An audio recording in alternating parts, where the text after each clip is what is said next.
Every once in a while, I'll pull a car off the shelf and I'll start wondering about the real story behind it. This is a Hot Wheels 1999 Honda Civic Type R. I'm not a car expert and I'm not necessarily trying to be, but I love learning about cars and learning about the stories behind them. I've got a few notes here that I looked up on this car, and that's why I'm going to be reading here because I don't want to forget all this stuff, and I definitely didn't memorize it all. So I'm going to learn along with you as we go here. So to understand the Civic Type R, you have to go back to the late 1990s. Honda was deeply involved in motorsports. They believed engines should rev high, last a long time, and reward skill. At the same time, the Civic was known as a practical everyday car, reliable, affordable, and sensible. Honda decided to ask a bold question. What would happen if we took an everyday car and built it with a racing mindset? Not to be flashy and not to sell millions, but to give drivers something pure. The result was the Civic Type R EK9, and it was sold only in Japan. You couldn't buy this car new in the United States. Honda knew this wasn't for everyone. This car required attention. It rewarded effort. And that decision to keep it Japan only helped turn it into a legend. Under the hood was a completely different engine than a normal 1999 Civic. A standard Civic hatchback made about 106 horsepower. The Civic Type R made 185 horsepower. That's an amazing difference. That's like 80% more horsepower from a regular Civic. The Type R had a 1.6 liter naturally aspirated engine called the B16B.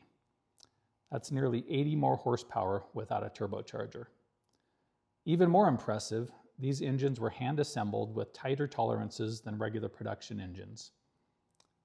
Honda wasn't just building a faster Civic, they were building a driver's car. This engine used Honda's dual overhead cam VTEC system. VTEC gave the engine two personalities. At lower RPMs, it was smooth and manageable, but at higher RPMs, VTEC engaged, changing how the engine breathed. When that happened, the car came alive. The redline was 8,200 RPM, which was incredibly high for a production car in 1999. I actually sold Hondas for 6 years, and we had quite a few VTECs coming and going off the dealership lot, and it's a pretty cool way the engine works. I don't know much about it. I'm not a mechanic. But yeah, you're at low speed and then all of a sudden you get to a certain RPM and the car just opens up and just kicks into like a whole nother engine or something. It's pretty crazy. Honda didn't design this engine to be driven lazily, they designed it to be used.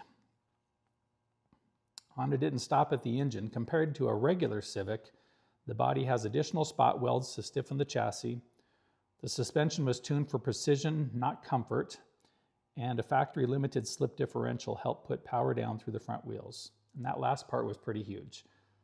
Most economy cars didn't have that, and it made a real difference when driving hard. This wasn't just a Civic with more power, it was re-engineered from the ground up. Inside, the focus stayed the same. The Civic Type R featured red sport Recaro seats, a titanium shift knob, red carpeting, and very few luxury features. Everything unnecessary was removed. Even the colors were limited. Originally, the EK9 came in just two colors, Championship White, which was pulled directly from Honda's racing heritage, and Phoenix Yellow, bold and rare. Honda didn't want endless choices, they wanted identity. And these two colors kind of set the car apart. Even to this day, the Championship White is still offered on the new Type Rs, but you can't get Championship White on just any old Civic. They offer other whites, but not a Championship White color. By the way, if you're new here, my name is Troy, and I'm glad that you're here joining us. Today, cars like this are more appreciated than ever. Many Civic Type Rs now sell for serious money at auction, not because they're flashy, but because they represent a philosophy that's becoming rare. Honesty, purpose, and a connection between the driver and machine. This is what Torque Junkies is really about. Not just learning about vehicles, but using them in a way to connect with other people.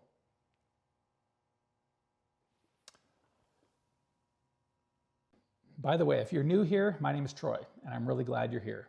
Cars like this today are extremely rare and they sell for really good money at auction.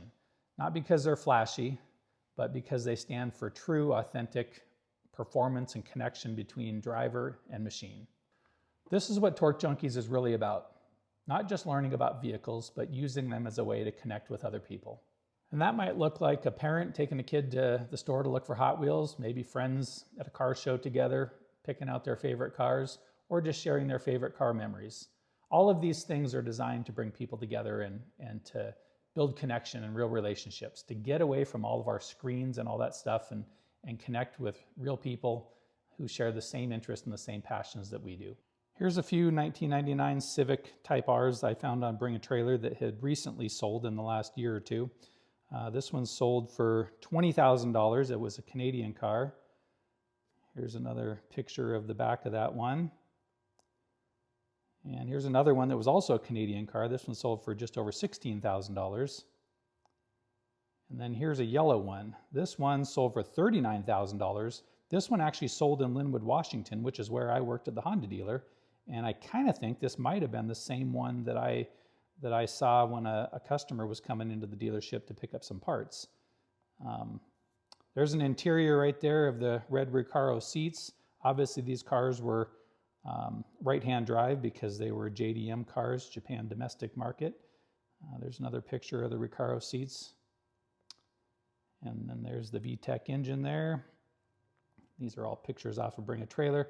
This is a picture of me holding a yellow Hot Wheels with the real Type R in the background. I'm not sure if that other one was the same car or not. Obviously the wheels were different, but I suspect he may have put different wheels on it or something. So anyway. Torque Junkies isn't just about cars. It's about making memories with the people we care about the most around our shared passion for vehicles. Whether that be looking for Hot Wheels or going to a car show together or NASCAR race, maybe you go boating. It doesn't matter what it is. If there's a motor involved, that's what Torque Junkies is all about. So if you know anything about this car that I forgot to mention, any important facts, or maybe you know someone who owns one, I'd love to hear about it and drop it in the comments below. And if you have any stories about vehicles that you'd like to share, leave that in the comments or even DM me on Instagram. I'd love to hear your story and we may even feature it on the channel, because ultimately that's what this channel is going to be about, is sharing other people's stories and encouraging other people to get out and connect with other people around their shared passion. There's a million ways to do it, and we want to share those ways and encourage people to be involved with that and to build those memories. This is the story behind the car.